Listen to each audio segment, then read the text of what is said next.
I am Trina, 27 years old, and just a few days ago, the precise and painstaking medical devices I'd dedicated my life to perfecting became my greatest humiliation.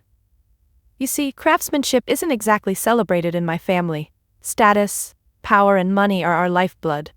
My parents built their empire trading in luxury and appearances, never sparing a thought for anything, or anyone who didn't fit neatly into their glossy magazines and exclusive parties. My older sister, Bridget, runs her own trendy lifestyle brand that adorns every influencer's feed, while my brother Chester practically breathes success, swimming effortlessly through the high-stakes waves of finance. And then there's me, quiet, steady Trina, the daughter who chose the factory floor over the glittering penthouses and cocktail evenings. From my parents' point of view, my decision was unforgivable, a betrayal of their carefully curated image. But from my perspective, it was simple. Creating something with my own two hands meant more than any social accolade or family praise. Yet somehow, this simple choice of mine shattered everything. The devices I crafted, components so small you'd barely notice them, made the difference between life and death. Pacemakers, defibrillator chips, tiny miracles that would never make magazine covers but would keep a heart beating for another birthday, another anniversary, another smile. But in my family's eyes, working at that factory was like wearing failure as a badge of honor. The breaking point arrived without warning, at a charity gala where my family was a major sponsor. They'd invited me grudgingly, warning me to behave and avoid talking about my factory hobby, as they condescendingly put it. All evening, I kept to the edges, nursing a cocktail, hoping to blend quietly into the background. Until my father, voice slick with alcohol and disdain, decided otherwise. "Trina, darling," he drawled loudly enough to ensure the whole room would hear, "have you considered finally ending your amusing little experiment? Surely you've grown tired of grease and sweat." Bridget laughed lightly, her eyes glittering cruelly beneath the sparkle of her diamonds. Chester didn't even bother hiding his smirk. The guests, our audience, stood poised, drinks paused mid-air, eyes gleaming with curiosity and scandal. "No, Dad," I replied calmly, though inside my heart hammered painfully against my chest. "I'm not tired. The factory work is meaningful, important, life-saving actually." His face hardened, reddening with the flush of embarrassment mingling with outrage. "Life-saving?" he sneered, voice dripping contempt. "Spare us the dramatics, Trina. We all know it's just your pathetic attempt to rebel. You're embarrassing this family with your childish antics." Humiliation curled hotly inside my chest, but alongside it sparked something fiercer, deeper, a defiant ember that flared brighter with each word of ridicule. I refused to look away, my fingers clenched, and I met his gaze squarely. Around us, murmurs rippled like a cold breeze through the room. "Maybe," I said softly, though every word felt as sharp and unyielding as steel, "you just don't understand the value of things you can't measure in dollar signs or society columns." "You're a disgrace," my mother hissed through perfectly whitened teeth, her icy glare more cutting than my father's contempt. "You refuse to see what truly matters, Trina. You're no daughter of ours." The room was silent, the whispers replaced by shocked tension. Yet strangely, I didn't crumble under their disdain. Instead, something powerful shifted within me. I wasn't broken. I was forged anew in that moment of public rejection. But before I tell you how their empire shattered dramatically not long after that evening, let me know where you're watching from and hit subscribe if you've ever overcome something for your family, because you have no idea what they would do once their pristine image finally began to crack. Growing up, invisibility was something I wore like a second skin. In our sprawling marble-floored mansion perched high above the city, silence was my safest shield. Every gleaming hallway and carefully manicured garden felt like enemy territory, places where my modest victories vanished beneath the towering shadow of my siblings' polished achievements. Bridget was always the star. From the earliest days, my parents doted on her bright, photogenic smile, her effortless charisma in social settings. She won every competition that mattered to them: beauty pageants, talent shows, and eventually, media attention. Bridget had a way of commanding a room without even trying. On countless weekends, the entire family would gather around the television, breathlessly awaiting her latest appearance on local talk shows. that smiling as she effortlessly talked about fashion or her thriving social media empire. Chester, meanwhile, was their financial prodigy. Numbers came to him like breathing, instinctual and easy. By 15, he was already investing in stocks and advising my father's wealthy friends on market trends. He became a mini-celebrity among their circle of influence, the golden boy destined to inherit and expand their wealth. And then there was me. Painfully average, unremarkable Trina, who found her joy not in applause or profit margins, but in solitude, tinkering quietly in the garage behind our luxurious estate. At 13, I managed to build a working radio from scraps I found in the attic. I burst into the drawing room, heart racing with excitement, eager to share my creation. Bridget glanced up briefly from her phone, rolling her eyes in boredom. Chester barely registered my presence, too engrossed in financial reports. Mom offered a distracted nod, murmuring something vague about how nice it was to see me playing quietly. Only my father gave the radio a passing glance before dismissing it with a disappointed sigh. "It's just a toy, Trina," he said, his voice flat with disinterest. "Perhaps you should find something worthwhile, something that matters." It didn't matter that later that same year I won the regional science fair with a project on electromagnetic fields, or that my physics teacher personally recommended me for a special summer engineering program. My family treated these accomplishments as trivial footnotes, hardly worth mentioning in the shadow of Bridget's magazine covers or Chester's soaring investment portfolio. Yet, strangely, the neglect began to shape me, not into someone resentful or broken, but someone quietly resilient. I realized early that praise from my family wasn't a reliable currency. Instead, I learned to value something they couldn't see or measure: quiet fulfillment in work that truly mattered. The steady hum of a soldering iron, the precise snap of a tiny component locking into place, the patient pursuit of perfection in something meant to genuinely help people. These became my private, precious rewards. Of course, outside our home, it wasn't as if people readily understood my passion either. At school, classmates often teased me, jokingly calling me Tin Can Trina, giggling over the wires and screws perpetually tucked into my backpack.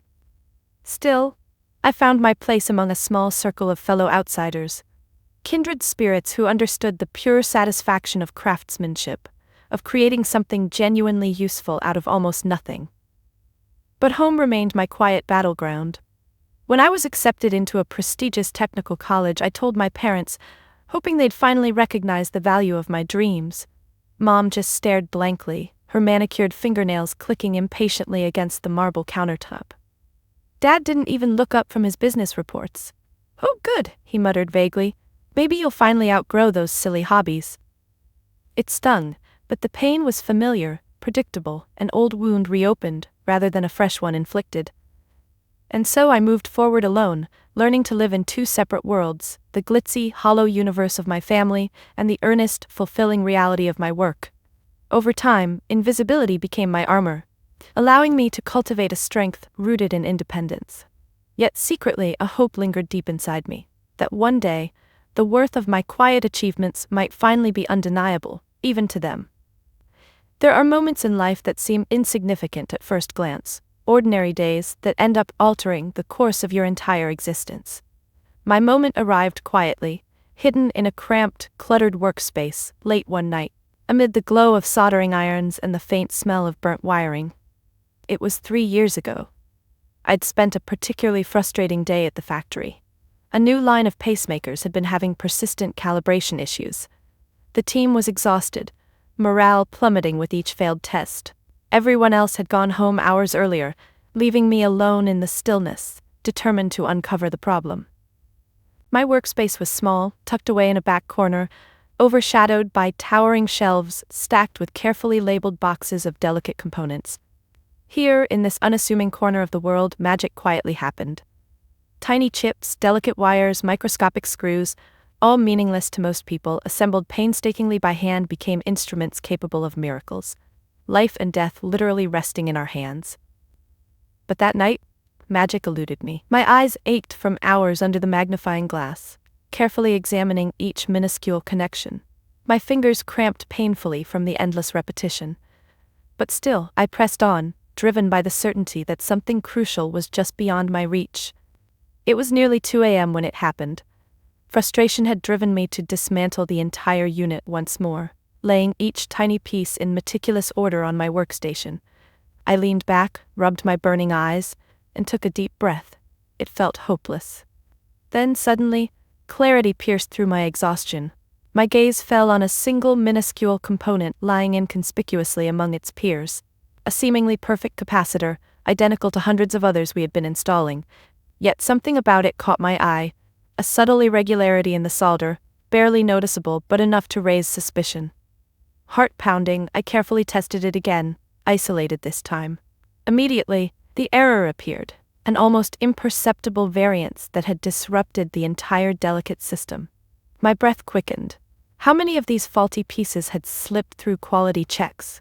How many lives hung in the balance over something so painfully tiny? At that moment I realized the enormity of what we did. Precision wasn't just a standard, it was our sacred duty.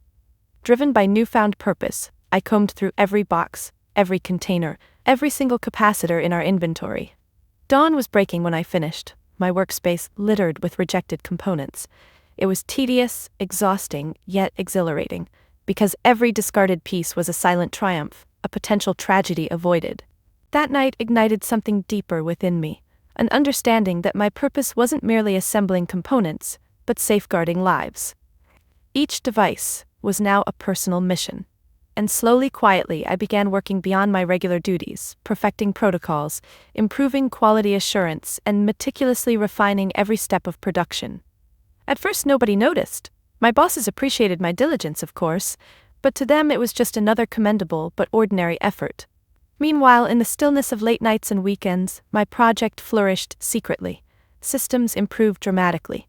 Production lines ran flawlessly, error rates plummeted, and hospitals praised the newfound reliability of our devices.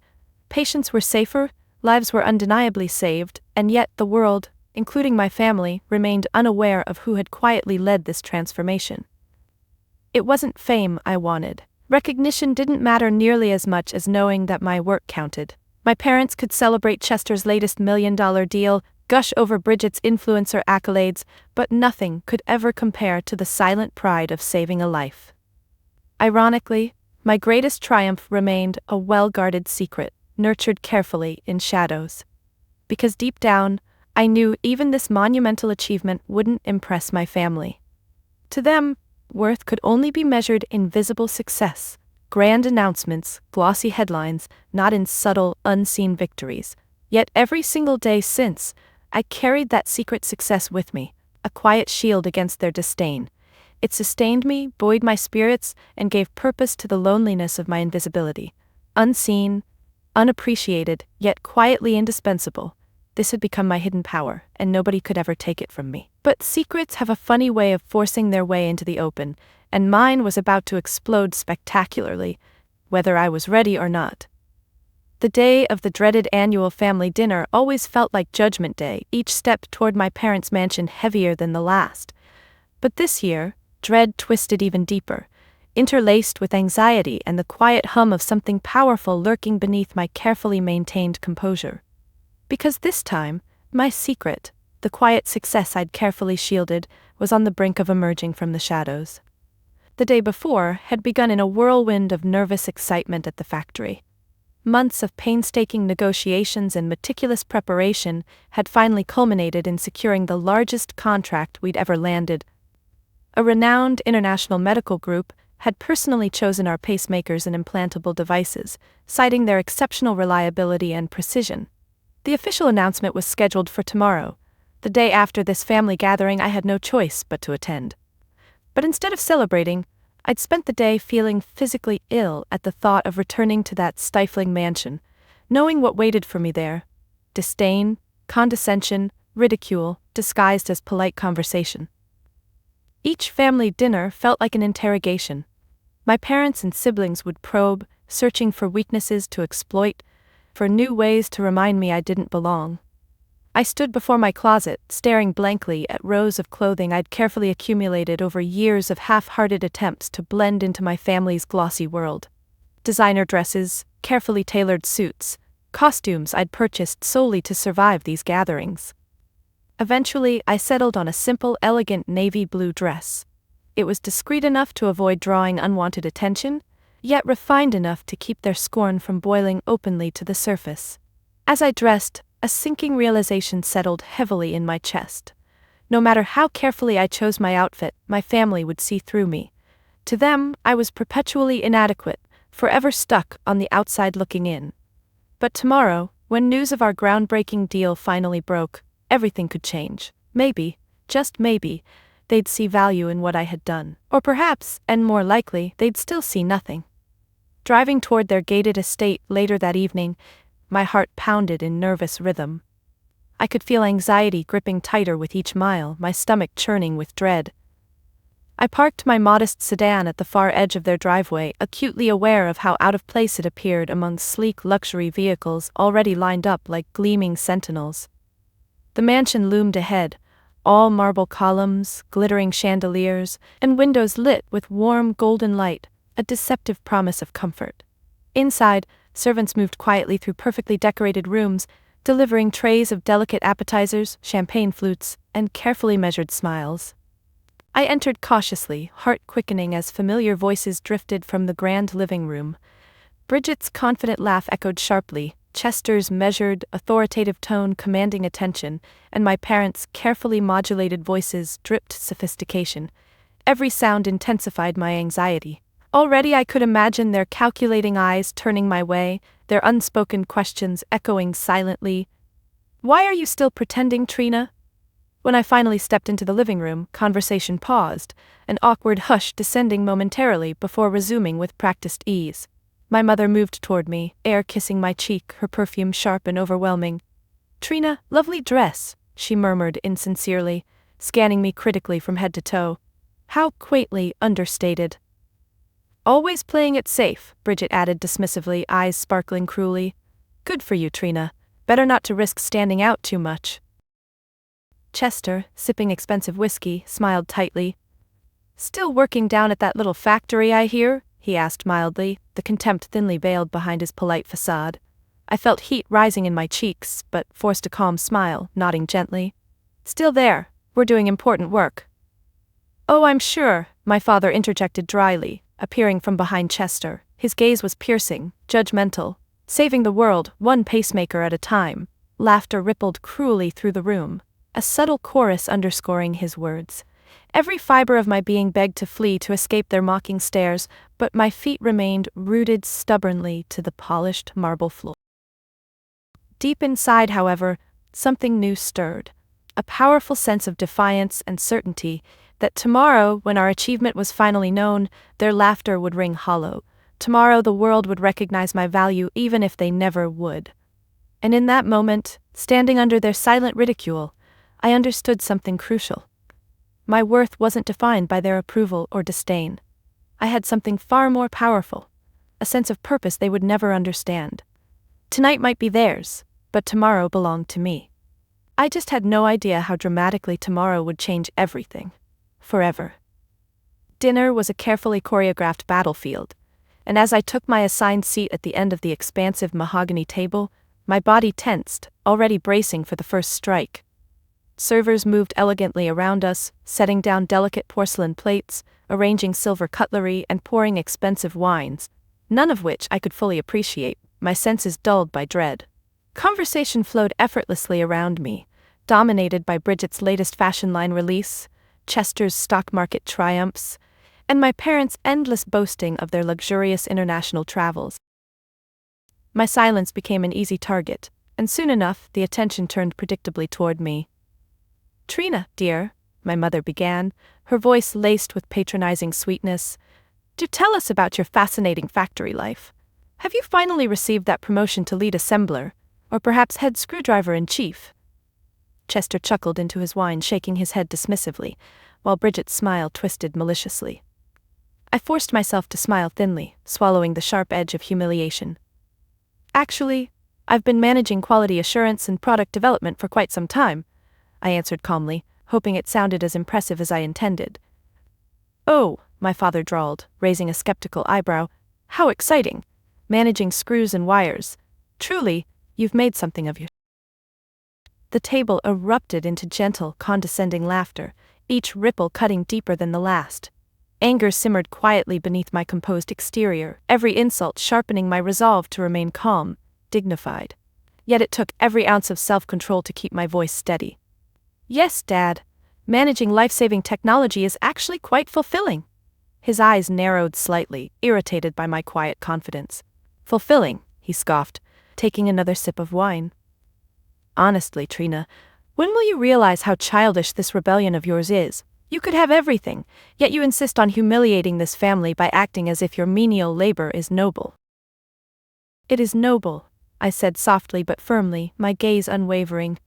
My work helps people. Isn't that worth something? My mother sighed dramatically, shaking her head. Oh, darling, don't be naive. Helping people is lovely as charity, dear, but you're meant for better things, things befitting someone of your status. Like making a meaningless fortune in stocks, I challenged, my voice sharper now, or selling overpriced fashion accessories that nobody actually needs.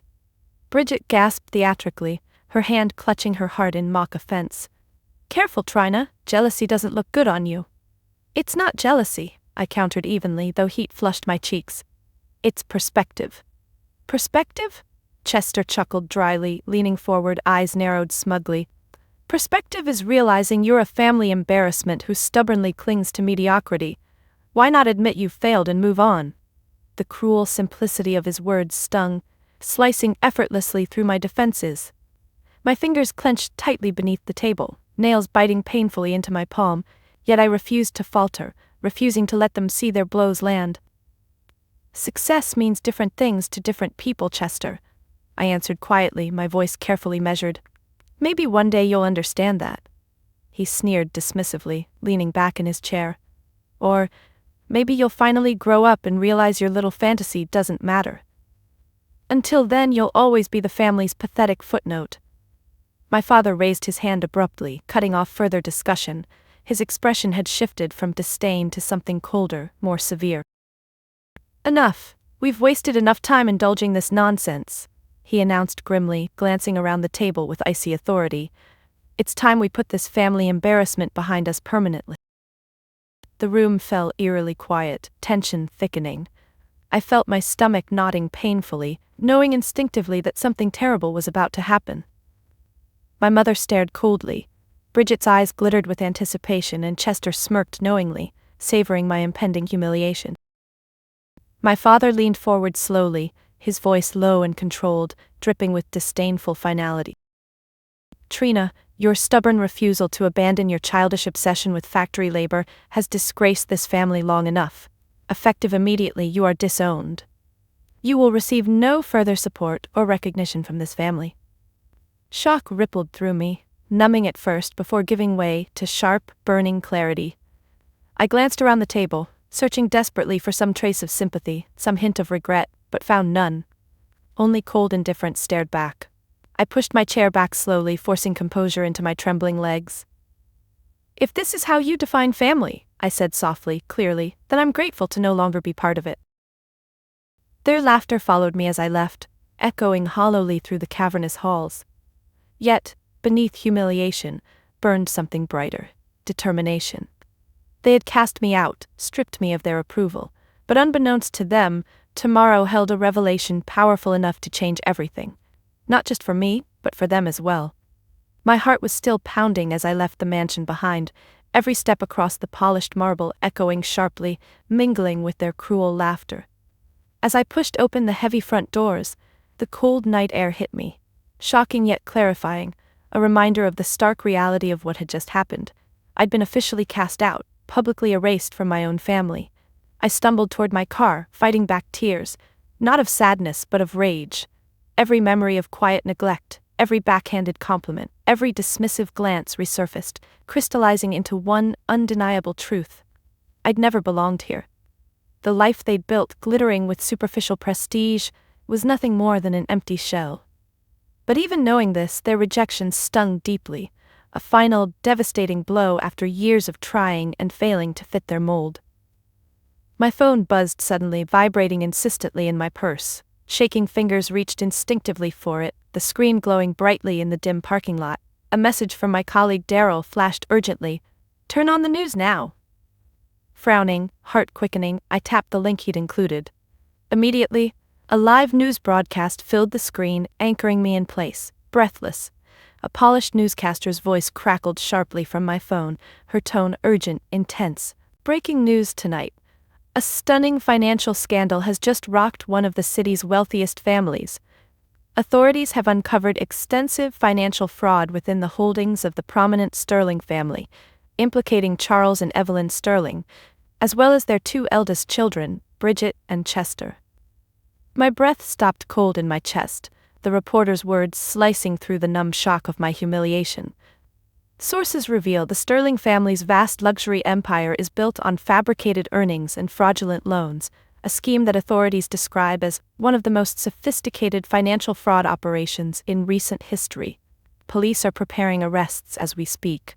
The mansion behind me seemed suddenly fragile, a false fortress crumbling under the weight of truth. The glossy facade they'd maintained, the status, power, luxury, was collapsing spectacularly in real time, broadcast to the world.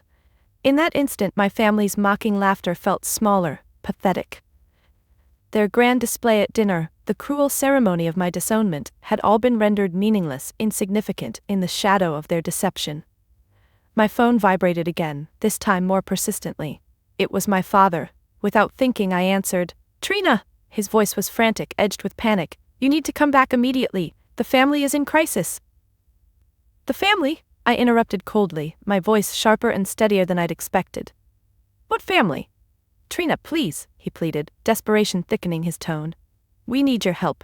You're the only one left who isn't implicated. Your company's reputation could shield us." I laughed bitterly, disbelief mingling sharply with anger. "Now you need me? Now my insignificant little factory job matters?" "Trina," he growled, irritation rising through his panic. "Stop being stubborn. This is serious. Your name, your status could help contain this disaster." "My name?" I repeated sharply, bitterness overflowing. "You just erased my name, remember?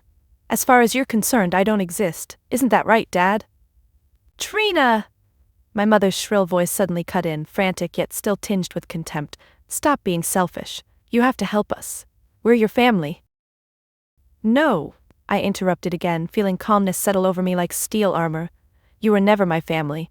Family isn't about blood or status. Family is loyalty, respect, things none of you ever gave me." "Don't you dare lecture us," my father snapped, his voice trembling. "Without us you're nothing. You owe us this." I paused, the silence heavy and filled with years of pent-up anger, pain, and quiet resolve. Then, with icy clarity, I finally spoke the truth I'd always known deep down. "No, Dad, I owe you nothing." I hung up, heart racing with adrenaline, but for the first time in my life, I felt genuinely powerful. The collapse of their carefully built empire had left them desperate, exposed, scrambling to hold on to the very dignity they'd always denied me. Their cruel rejection moments earlier had become my liberation. Tomorrow, when my own quiet triumph was revealed, the massive contract, the life-saving devices, the undeniable success of my factory, their humiliation would be complete. Not because I wanted revenge, but because they'd finally faced the truth they'd spent a lifetime avoiding. Real worth isn't measured in wealth or prestige, but in meaningful work, integrity, and genuine impact. I slid into my car, calmness spreading steadily through me, and drove away, leaving behind a mansion now filled with panic and regret. Tonight, they'd rejected me, cast me out, and stripped me of their meaningless approval, but in doing so, they'd unknowingly freed me to reclaim my life, on my own terms. And as their world fell apart behind me, mine was just beginning. As I drove away from the mansion, my phone continued buzzing incessantly, their frantic calls lighting up the screen. Bridget, Chester, my parents, all of them desperate now, suddenly clinging to the very person they'd spent years dismissing. But I let every call go unanswered, each ignored vibration a small, quiet victory. It wasn't revenge, it was justice. The news had erupted like wildfire, spreading rapidly across every media outlet. By morning, my family's empire had transformed from a gleaming monument of wealth to a public spectacle of fraud, scandal, and disgrace. My father and Chester faced imminent arrest, their carefully orchestrated lives unraveling in real time. Bridget's glamorous image shattered overnight, her social media followers abandoning her in droves. brands cutting ties swiftly to protect their reputations. Meanwhile, my own phone was flooded, not only with calls from the family, but messages from colleagues, friends, even reporters. The announcement of our massive medical device deal had finally hit the news cycle, coinciding dramatically with my family's fall. Suddenly, my quiet dedication was thrust unexpectedly into the spotlight. Headlines praised the reliability, precision, and life-saving impact of our products, and stories emerged detailing my meticulous role in transforming our small factory into a global leader in medical innovation. But my mind was spinning. The sudden, overwhelming recognition felt surreal, almost impossible to grasp. Still raw from the emotional storm of the previous night, I found myself retreating to the quiet, comforting familiarity of my workspace at the factory. It was Saturday, normally deserted, but today, several of my colleagues had gathered, excitement humming through the corridors. Daryl, my closest friend and colleague, caught me as soon as I arrived, his face glowing with pride. "You did it, Trina," he said warmly, eyes bright with genuine admiration. "All your years of late nights, early mornings, every meticulous detail, you made this happen." I smiled weakly, gratitude swelling painfully in my chest. "We did it," I corrected softly, "all of us." He shook his head gently. "Trina, everyone knows who the heart and soul of this place really is. Take the credit you deserve for once." Around us, colleagues nodded warmly, murmuring congratulations. For the first time in my life, their genuine appreciation felt like family. A family I'd chosen, one that valued authenticity over appearances, effort over ego. The stark contrast between their warmth and the icy rejection I'd experienced the night before felt both healing and deeply empowering. Yet as we stood together, laughter and pride filling the factory halls, my phone buzzed again, the caller ID flashing insistently. This time, it was Bridget. Something compelled me to answer, curiosity mingling sharply with resolve. "Trina?" Bridget's voice quivered uncharacteristically, a stark contrast to the confidence she'd wielded so effortlessly just hours ago. "Please listen." "I'm listening," I replied steadily, feeling no obligation but a faint curiosity about how she would justify herself. "Everything is gone," she whispered, her voice raw and trembling. "They're going to arrest Dad and Chester. Mom's having a breakdown, and my entire brand is destroyed. I have nothing left." I hesitated, emotions swirling fiercely, pity, anger, sadness, but clarity soon took over. "What exactly do you want from me, Bridget?" She paused, breath hitching sharply. "Help. A statement. If you stand by us, it might salvage something. You're seen as credible now, respected, everything we used to be." I laughed quietly, incredulously. "You want me to stand by you after what you all did to me last night? After years of being your joke?" Her breath caught painfully. "I'm sorry, Trina. We made mistakes, terrible ones. But we're still family." "No, Bridget," I replied softly, firmly. "Family doesn't humiliate, ridicule, and disown. Family doesn't only show up when they need something." "Please," she begged again, desperation raw and unfiltered. "Trina, we've lost everything." "I know," I said quietly, genuinely saddened yet completely resolved. "But I lost you all a long time ago." I ended the call gently, thoughtfully, surprised at my own calm. The sense of liberation was profound. They'd cast me aside as worthless, yet now, ironically, I held the very thing they craved most: integrity, respect, credibility, things they'd always dismissed as trivial. Turning back to Daryl and the others, who stood watching with quiet curiosity, I smiled reassuringly.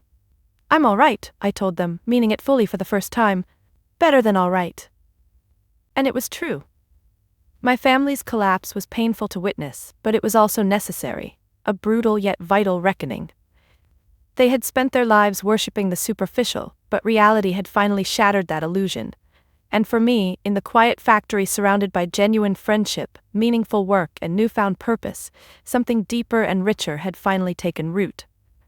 It was ironic, really. My greatest humiliation had sparked my greatest triumph, a truth far brighter and more enduring than their glittering falsehoods. My worth had never depended on their approval. It had always been quietly mine, waiting patiently for me to recognize. And now, at last? The days following the scandal unfolded rapidly, a chaotic whirlwind of public outrage, media frenzy, and legal consequences. My father and Chester were arrested in a dramatic scene captured by news crews stationed eagerly outside our family mansion. Bridget retreated from the public eye, her once glowing persona shattered beyond repair. My mother, previously untouchable, was reduced to hiding from the society she'd ruled over with ruthless elegance. Yet despite their desperate circumstances, my family still persisted, reaching out repeatedly, through calls, texts, even handwritten letters, each plea growing increasingly desperate.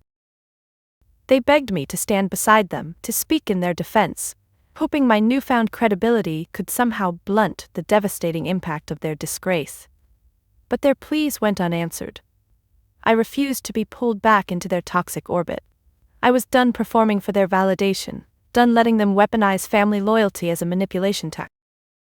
The bitterness that had lingered from my disownment had transformed into clarity. Cold, unyielding clarity. My true family had always been elsewhere, among people who respected and valued me without conditions. Yet the Sterlings remained persistent. One afternoon, an unexpected visitor arrived at my modest apartment, Chester himself, out on bail, humbled and anxious.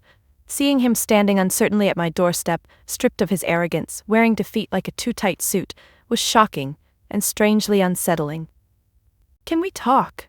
he asked softly, voice subdued. Part of me hesitated, but eventually I nodded, stepping aside to let him in. He looked around awkwardly, visibly uncomfortable in my unassuming living room. "Nice place," he offered weakly, clearly attempting politeness. "Skip the pleasantries, Chester," I said calmly. "Why are you here?" He sighed deeply, slumping into my couch as if exhausted by the effort of holding himself together. "We need your help, Trina. I won't sugarcoat it. Without your support, we're facing ruin. Dad's in trouble, Mom's falling apart, Bridget's inconsolable. The Sterling name is finished unless you publicly support us." I stared at him, incredulous at the audacity of his request. "Are you serious?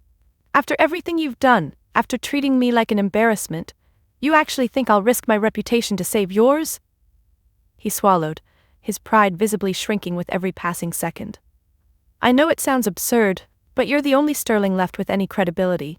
You worked honestly, stayed clean. People respect you." "Exactly," I replied, my voice growing steadier, sharper. "People respect me because I earned it, something none of you ever bothered to do." His eyes flashed briefly, frustration simmering. "Trina, I get it, all right? You want us humbled, punished. Trust me, we've been thoroughly humiliated." "It isn't about punishment," I countered quietly. "It's about accountability, something none of you ever understood." Chester sighed, running his hands through his hair. "All right, you're right, we screwed up badly, and yes, you deserved better from all of us, but we're family, that still counts for something." For a moment, something in his voice seemed genuine, painful even. But memories flooded back. The dismissive laughter, the constant ridicule, the calculated cruelty that had defined our relationship for so long. "No," I replied firmly, compassion tinged with resolve. "Family doesn't weaponize shame, Chester. Family doesn't treat each other as disposable. You don't get to invoke family now just because you're desperate." His face fell, defeated and resigned. "So, you're really walking away from us, from everything?" I shook my head gently, clear-eyed and steady. "No, Chester, you all walked away from me a long time ago. You made your choice, now I'm making mine." He rose slowly, shoulders slumped in defeat. At the door he hesitated briefly, turning back with a final, regretful glance. "For what it's worth, Trina, I really am sorry." "I believe you," I replied quietly, and strangely I did, but apologies didn't erase years of damage. Some wounds healed best from a distance. After he left, silence filled the apartment, heavy yet oddly peaceful. It felt like the end of something monumental, but also the beginning of something far more promising. My own life, finally free of their suffocating shadow. I knew this rejection of their hypocrisy wouldn't erase years of pain or rewrite the past, but it was an essential step toward reclaiming myself. Their empire had been built on empty values, and it had inevitably crumbled. Now, I had the chance to build something authentic, grounded in integrity, respect, and real, meaningful impact. As evening settled softly around me, the quiet certainty of my choice anchored deeply within my heart. It wasn't revenge, it was simply justice. Truth reclaiming space after years of neglect. Tomorrow I would continue forward, embracing the life I'd quietly built, no longer overshadowed by their hollow expectations or false promises. I'd finally stepped out of their shadow, into my own light. A week later, I found myself in a place that was everything my family's mansion never had been. Warm, inviting, genuine. Daryl had invited me to a small gathering at his modest home to celebrate our factory's huge success. I hesitated briefly. Memories of family events still sharp in my mind, but this felt different, comfortable, safe. When I arrived, Daryl greeted me warmly at the door, ushering me inside with a reassuring smile. "Glad you made it," he said softly, sensing my lingering hesitation. Inside, colleagues and friends gathered casually, laughter and genuine conversation filling the room. This was no polished event, no carefully curated display of power or wealth, just real people celebrating real achievements. I moved quietly through the room, the initial anxiety slowly melting away. People smiled, welcomed me warmly, congratulated me on the deal, and talked openly about their excitement.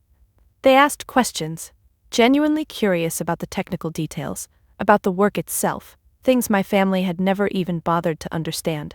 Eventually, I found myself sitting comfortably on a plush worn couch, sipping soda from a paper cup as conversations buzzed around me. Daryl settled beside me, his expression gentle and knowing. "You okay?" he asked softly. I smiled faintly, nodding.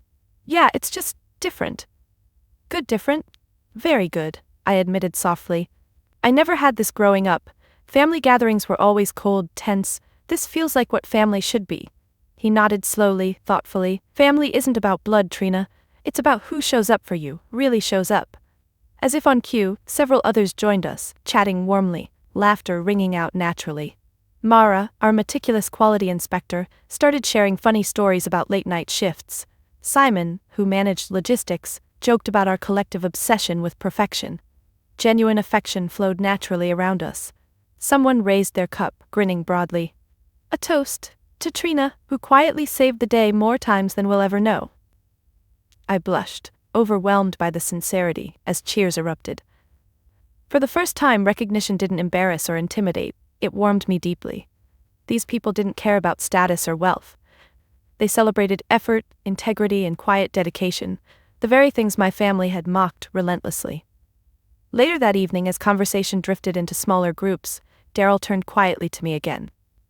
"You know, I always wondered why you kept your family life so private, but after seeing the news, well, I think I understand." I nodded gently, feeling safe enough to open up. They always valued the wrong things. To them, worth was status, money, reputation, not integrity or kindness. I never fit into that. "Maybe that's exactly why you turned out better," he said softly, smiling. "You built your life on what matters. Not everyone has the courage to do that." His words resonated deeply, reinforcing what I'd begun to understand about myself. I'd always been different from my family, quietly resisting their empty values, even while desperately hoping for acceptance. But true acceptance had always been here, among people who genuinely cared, who valued effort over ego. The contrast between tonight and that humiliating family dinner felt profoundly symbolic. There I'd been an outcast, mocked and discarded. Here I was welcomed, respected, embraced without conditions or expectations. The realization was freeing. Family wasn't about blood. It was about choice, about loyalty, respect, and love. Tonight, I'd found my real family. A family I chose, who also chose me. Eventually, as the night wound down, I stood by the front door, ready to leave, filled with quiet gratitude. Daryl walked me outside, the cool air refreshing after the warm comfort inside. "Thank you," I said sincerely, meeting his gaze. "For everything. Not just tonight." He smiled warmly. "You're welcome, Trina. Remember, you're never alone again. You built this, and we're all here for you." Driving home later, I realized how far I'd come in such a short time. The family I'd grown up with was shattered, exposed as fraudulent and shallow. Yet their fall had opened space for something new and authentic to rise, something rooted in truth and real connections. Tonight had confirmed the powerful truth I'd sensed deep down for years. Real family isn't defined by blood or obligation, but by shared values, respect, and genuine care. As I parked in front of my quiet apartment, the sense of warmth stayed with me, comforting and steady. For the first time, I felt genuinely at peace. Not because I'd triumphed or proven myself, but because I finally belonged. This was my family, my chosen family. And no matter what lay ahead, I would never feel invisible again. In the weeks following that evening, life settled into a new rhythm, one of quiet confidence and deliberate boundaries. Public attention gradually faded from my family's scandal, though their empire remained irrevocably shattered.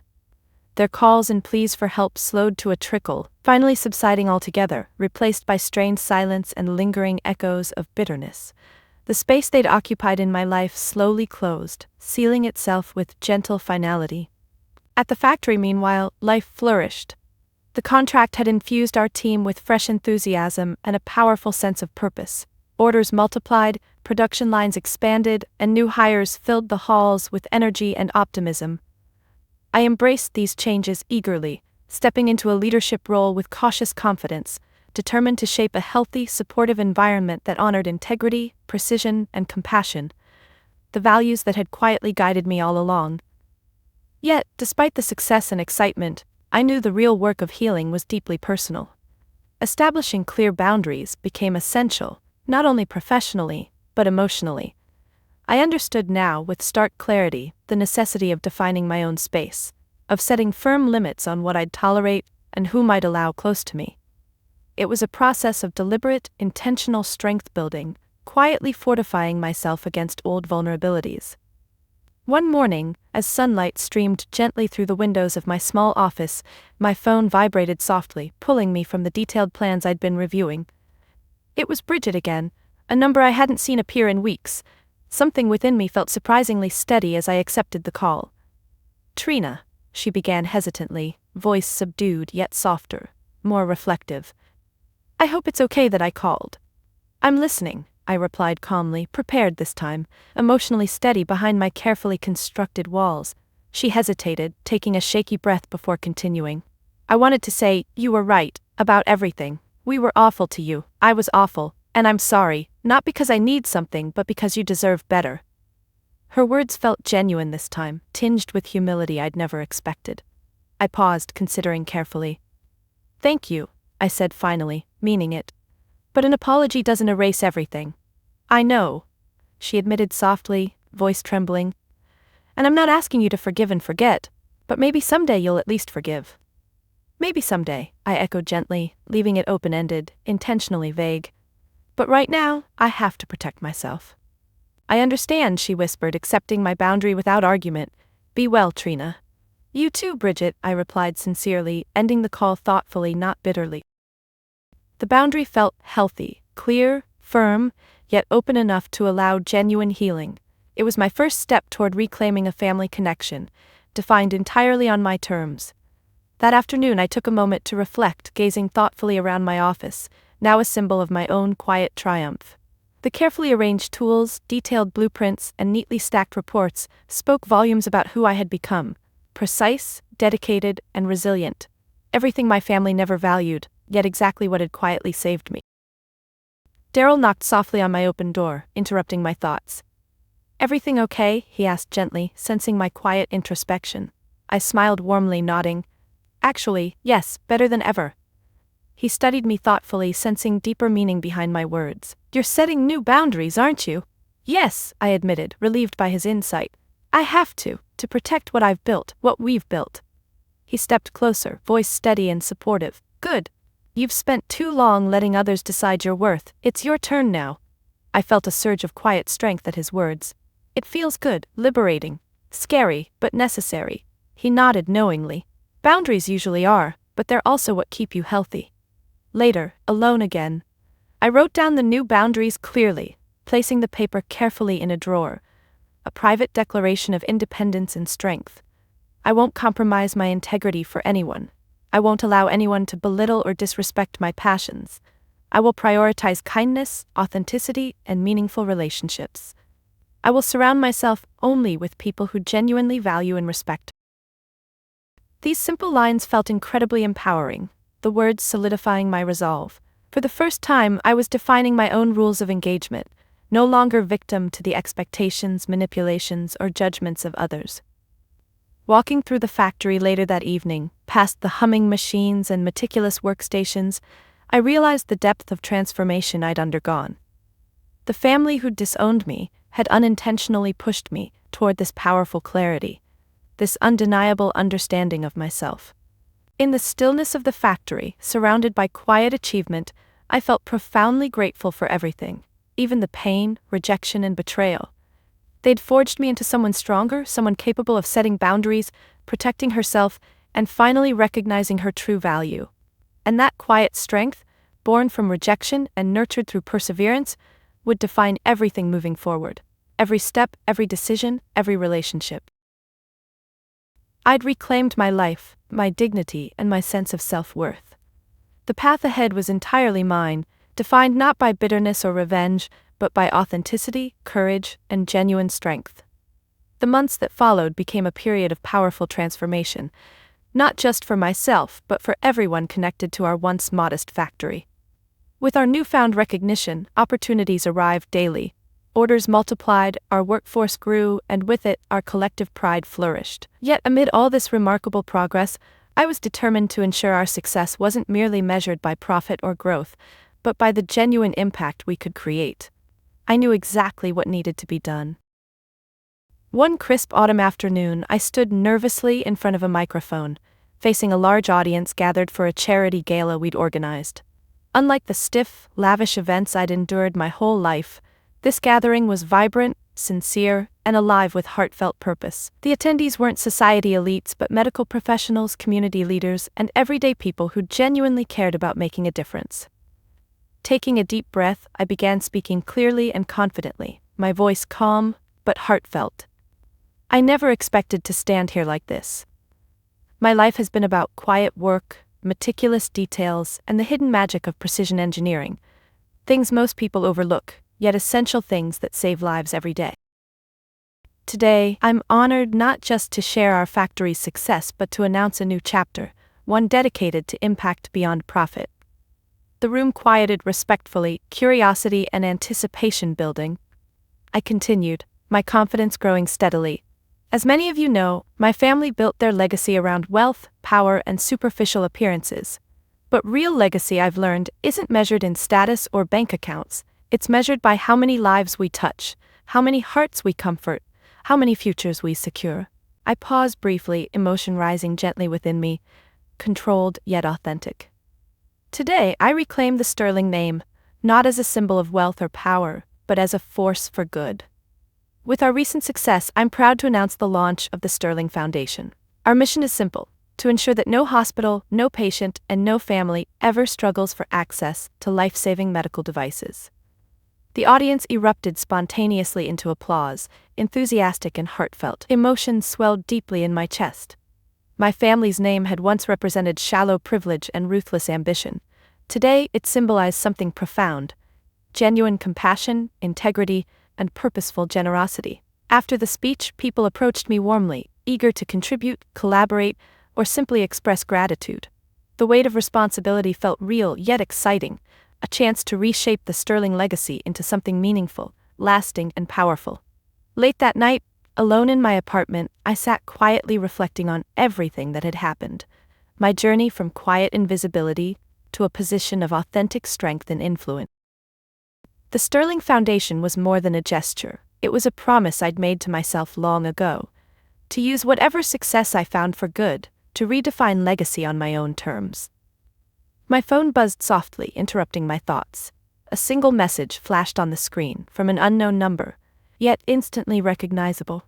"Trina, I watched your speech today. I'm proud of you, truly proud. You've done what we never could. Maybe one day you'll allow us to share in it. Until then, keep making a difference.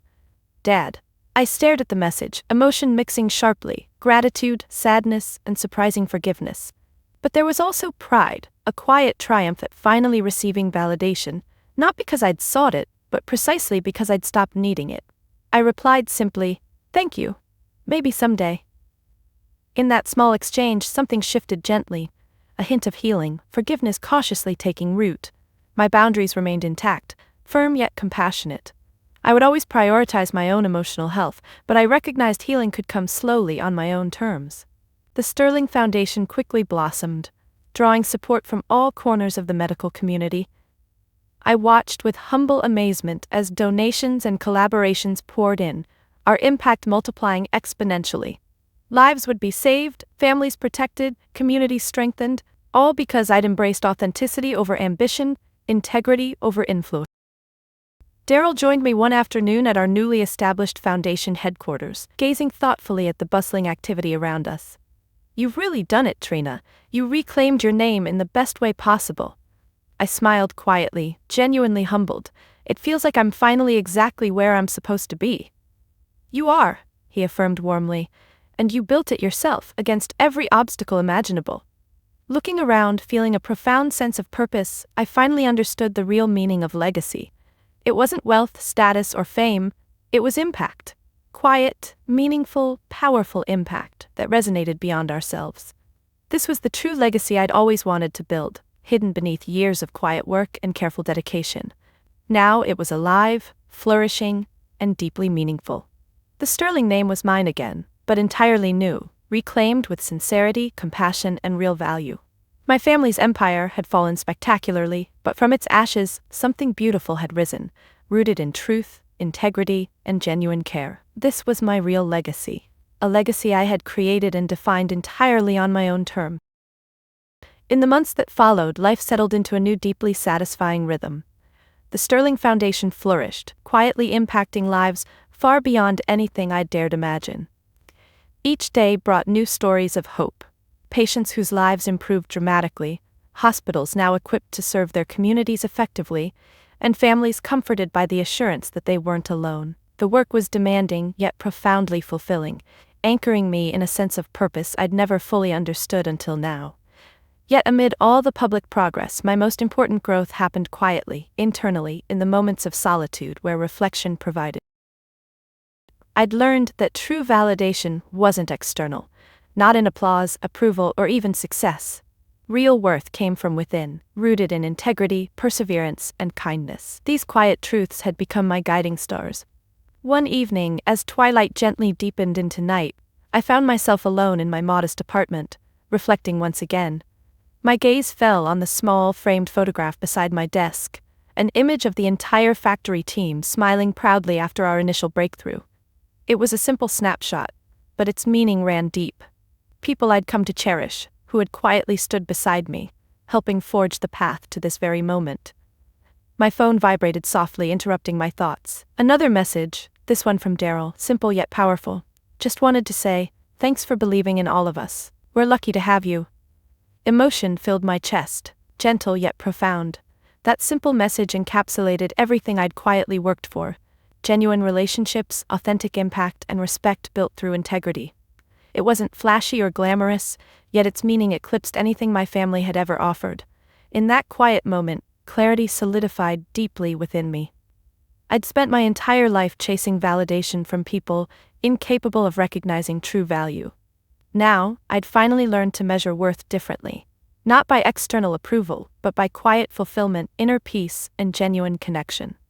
The past no longer defined me, neither did my family's disapproval or their eventual collapse. Their drama had shaped my path, certainly, but it no longer controlled my narrative. My identity was my own, quietly powerful, anchored securely in self-awareness and self-validation. I realized profoundly and permanently that peace wasn't something external. It was an internal state, earned slowly, nurtured carefully, and fiercely protected. And finally, after years of struggle, uncertainty, and quiet persistence, I'd achieved that peace. It was mine now, quietly powerful, deeply meaningful, and entirely unshakable. Have you ever felt like your worth depended entirely on someone else's approval? Have you quietly struggled to define success on your own terms, despite family expectations or societal pressure? If so, I'd love to hear your story. Please share your experiences in the comments below. How did you reclaim your narrative and define success authentically? Your story could help someone else find their strength and realize they're not alone.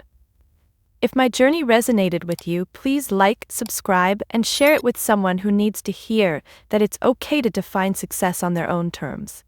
Remember, your worth is never dependent on external validation. True success comes from within, quietly nurtured by authenticity, courage, and integrity. You have the power to create your own narrative, one defined entirely by your values, dreams, and genuine passions. Thank you for listening, for being here, and for sharing this journey with me. Your support means more than you'll ever know. Ask yourself, what does real success look like to you? Reflect deeply, share openly, and inspire others by sharing your truth. because your voice matters, your journey matters, and most importantly, you matter.